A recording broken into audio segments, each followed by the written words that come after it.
أشهد أن محمدا رسول الله. اللهم صل على سيدنا محمد وعلى آله سيدنا محمد. يا أرحم الراحمين ارحمنا ارحمنا يا جل جلاله. Assalamualaikum warahmatullahi wabarakatuh.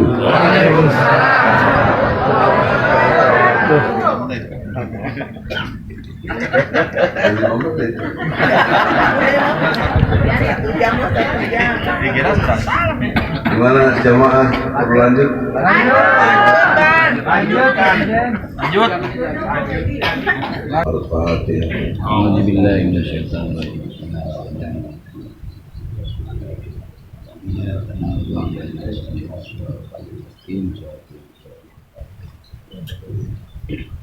Amin ya Allah. Juga para tokoh yang ada di sini, Ustaz Khoto, si Ustaz Raja, Asep Sedunia. Takbir. Allah. Ada Presiden PKRI juga ada. Baik. Ada Dr. Ketua Aspirasi Bupati Bujati Usha. Nah, yang ada di sini dimuliakan oleh Allah.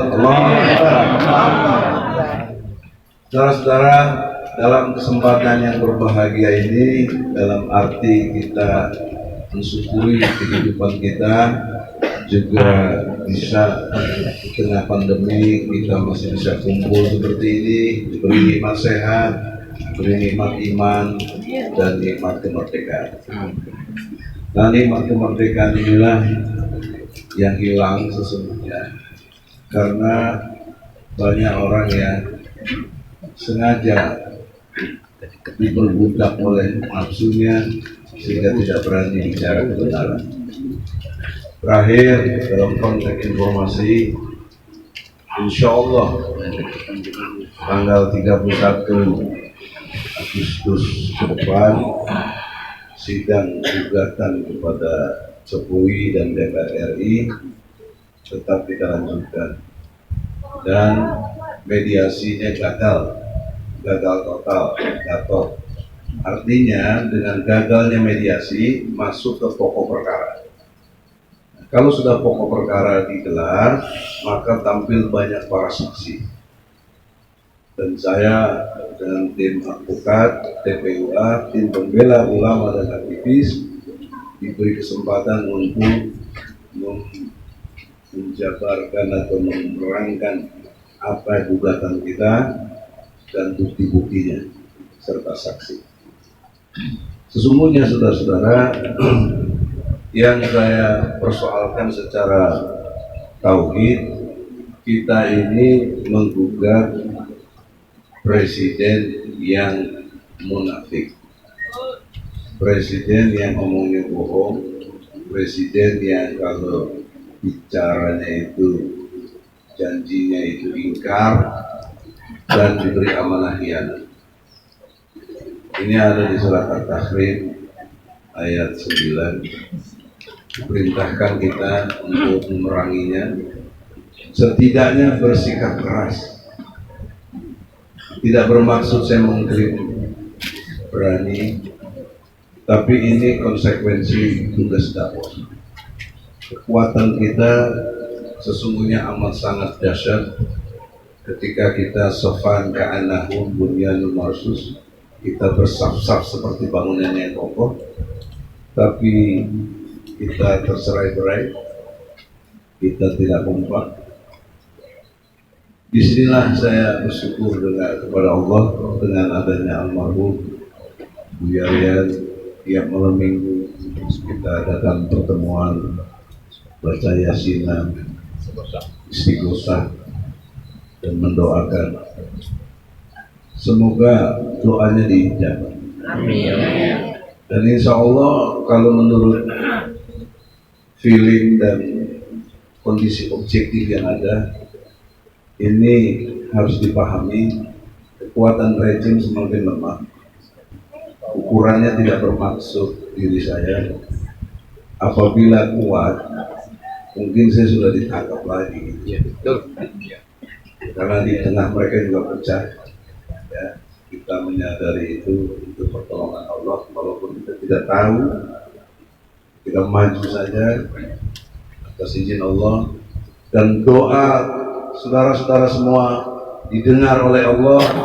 Maka mohonlah doakan supaya kita ini diberi istiqomah, jangan masuk angin, karena ada yang udah banyak masuk angin juga yang sehingga melemah, meleot dan tidak berjuang lagi.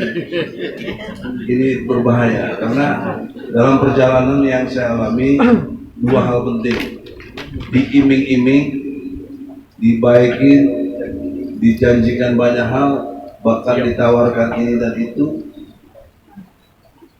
Jika itu tidak mempan, maka muncul ancaman, intimidasi, dan endingnya bisa pembunuhan.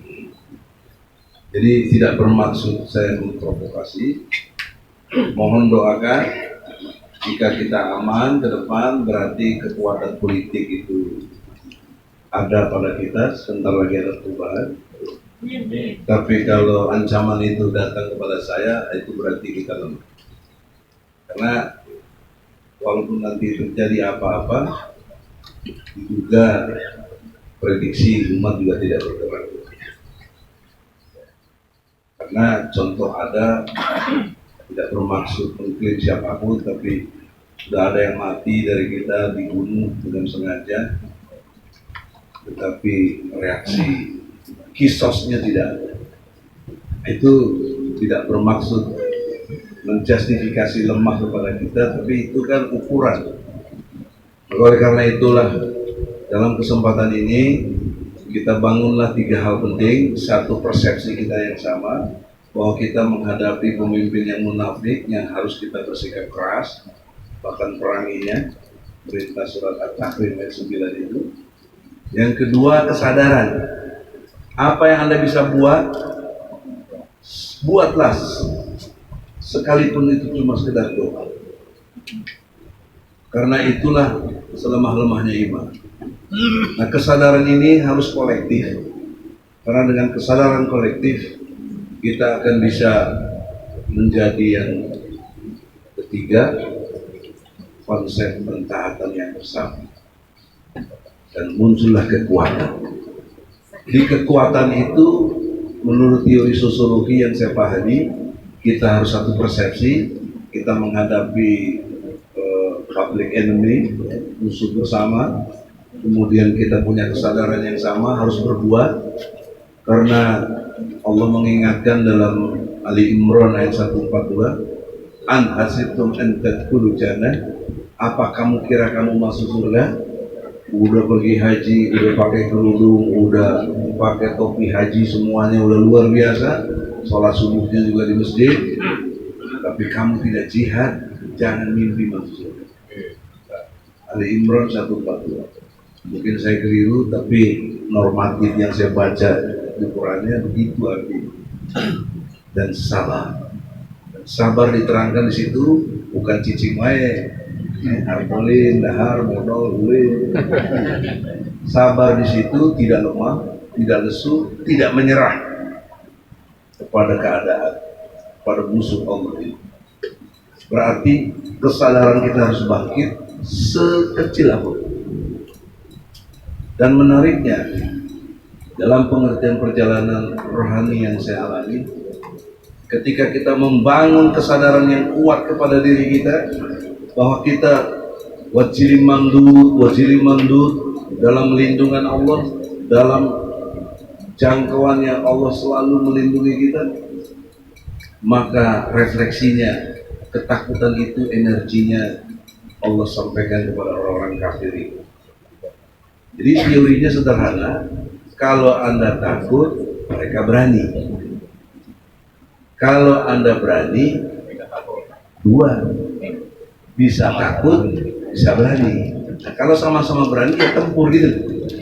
Nah, ini yang kita harus persiapkan dengan kekuatan yang meminta kepada Allah, kekuatan yang dahsyat, yang Allah hanya mampu memberikannya, karena banyak pasukan-pasukan Allah yang tidak terlihat, termasuk virus dari COVID-19 itu pasukannya Allah.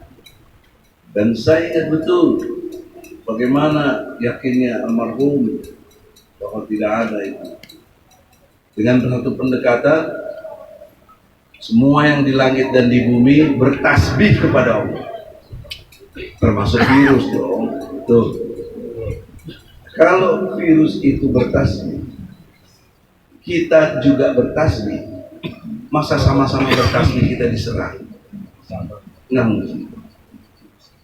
Yang kedua, dari segi teori kedokteran pula, dalam pengertian sosiologisnya, ini namanya pandemi. Kalau betul pandemi, nggak mungkin di rumah kita ini nggak aman.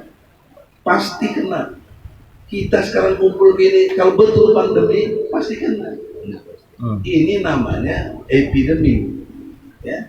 Jadi lokal. Maka hadis nabinya, kalau ada wabah di satu tempat, yang dari luar tidak boleh masuk, yang di dalam itu tidak boleh keluar. Itu lokal. Kalau sekarang sudah mendunia, di belahan dunia mana relatif.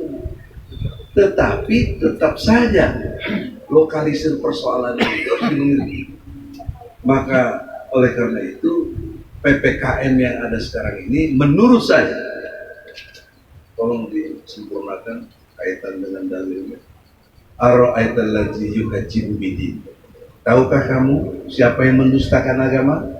Mereka yang tidak beri makan orang miskin, mereka yang menghardi anak yatim, mereka yang sholatnya lalai. Fawailul muslim. PPKM ini bukan hanya menghardik, PPKM ini mementungi rakyat. Bahkan orang yang mau jualan didenda dan kemudian ada yang dipenjara.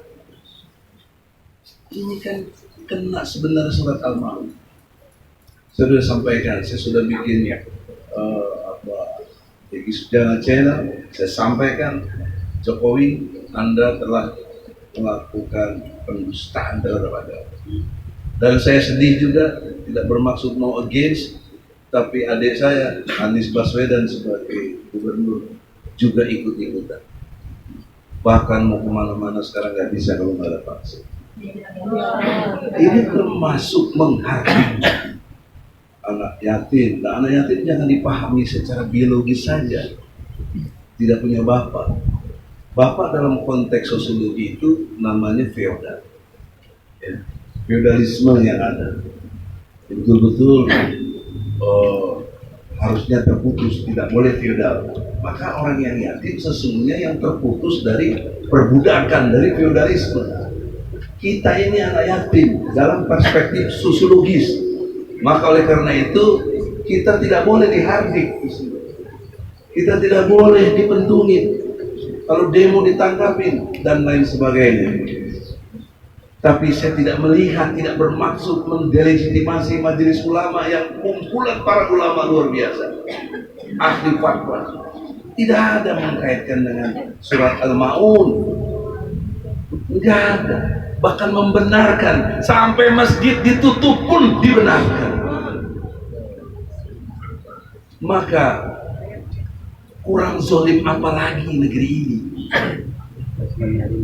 Kemudian saya baca lagi surat Al-Qasas, surat ke-28 ayat 4. Ada beberapa item gaya Fir'aun mimpin. Satu, sewenang-wenang. Kedua, membuat pecah belah rakyatnya. Ketiga, membunuh. Keempat, membuat kerusakan. Dan membuat juga satu hal yang rakyatnya itu sengsara. Anda bisa lihat Al-Qasas ayat 4. Di ayat 39-nya Allah sampaikan di situ para tentara Fir'aun dan Fir'aunnya itu sendiri berlaku sombong. Nah, sombong menurut Rasulullah dua hal penting elemennya. Satu, merendahkan orang lain. Dua, menolak kebenaran. Nah, kita lihat TNI Polri, tidak bermaksud saya menghujat. Bagaimana dengan kesombongannya menginjak-injak rakyat, menembaki rakyat ketika demo? Apakah ini tidak cocok dengan cerita Al-Quran yang sudah kurang lebih 3000 tahun lalu? Karena ini jauh sebelum Masehi. Bayangkan, luar biasa hebatnya Al-Quran ini. Prediksinya tepat, karena itu wahyu dari Allah. Nah, tinggal kita umatnya yang mengimani Quran. Quran mengatakan begitu, tapi mengapa tidak ada daya dobrak? Saya tidak merasa banyak yang mendukung. Tidak bermaksud saya minta dukungan, tidak. Saya hanya minta kepada Allah. Tapi secara sosiologis, secara kemasyarakatan kita ini, wajar dong saya berkeluh kesah di sini. Kok kalian tidak bersama? Kok kita tidak ini? Mestinya pengadilan itu penuh. Karena saya rakyat yang menggugat, bukan Egy Sujana. Rakyat saya diberi kuasa oleh rakyat sebagai satu pekerjaannya. Setidaknya mestinya tergerak gitu kalau melihat ini perjuangan. Tapi karena kita sudah dibiasakan dipecah belah, bagaimana cara memecah belah? Antara lain dengan buzzer. Buzzer itu dibiayai sampai 94 miliar oleh rejim ini untuk memecah belah kita. Benar sekalipun saya pakai kutip Quran langsung dibully habis. Lihat aja medsos, Egy Sujana ini menghancur. Tapi Allah ingatkan dalam surat Al-Maidah ayat 54, jangan kamu takut dibully, jangan kamu takut dicela. Kamu harus tetap jihad, kamu harus tetap berjuang, berkasih sayang sesama muslim, tapi harus kamu keras kepada orang-orang kafir. Itu surat Al-Maidah. Yang tidak begitu, itu namanya murtad. Ada disebut di Quran itu, murtad. Menurut saya, orang-orang memahami murtad itu administratif saja. KTP-nya Islam. Tidak pindah ke yang lain, maka tidak disebut murtad.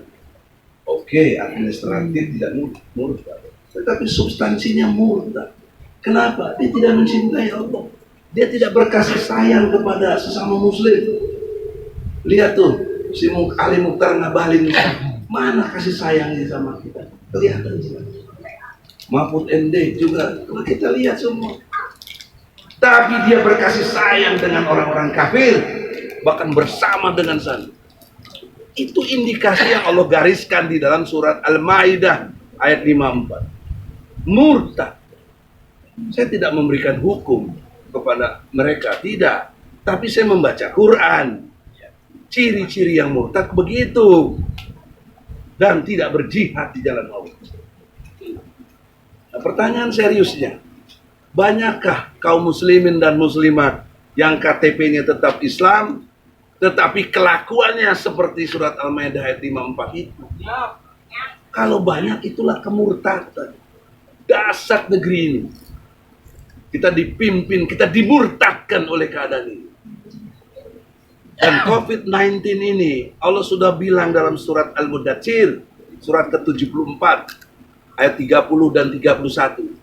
COVID-19 itu disebut di situ, perumpamaan angka 19 disebut dalam surat 74 ayatnya 30. Untuk apa? Untuk 3 hal. 1, apakah kamu yakin atau tidak yakin? Apakah kamu tambah beriman kepada Allah atau kamu hilang iman? Yang ketiga, apakah kamu ragu-ragu? Anda bisa lihat, saya tidak membuat tafsir, saya hanya baca. Saya kaitkan dengan ayat-ayat yang lain. Diistilahkan di situ dengan syakor. Maka problem seriusnya adalah kita diingatkan waktu. Padahal ini lagi penting-penting. Boleh nama dikit? Jangan lanjut. Maafin saya. Karena ini saya tidak bermaksud ingin didengarkan. Tapi ini Al-Quran. Kalau kalian nggak mau dengar Quran, ya susah saya juga. Ya, oleh karena itu saya ingin ingatkan tentang COVID-19 ini adalah satu pesan moral dari Allah. ujian bagi orang-orang kafir, bukan buat kita. Nah, buat kita ini bagaimana kita tetap tambah yakin, tambah imannya, tidak ragu-ragu kepada Allah Subhanahu wa taala. Maka untuk itu pasti mereka tumbang. Nah, inilah proses selektivitas ilahiyah menurut saya. Selektivitas ilahiyah ini orang sebut banyaknya hukum alam. Saya lebih suka selektif dari Allah langsung, ilahiyah. Maka bersyukurlah kita yang tetap imannya tambah kuat. Bersyukurlah kita tambah yakin, tidak ragu-ragu.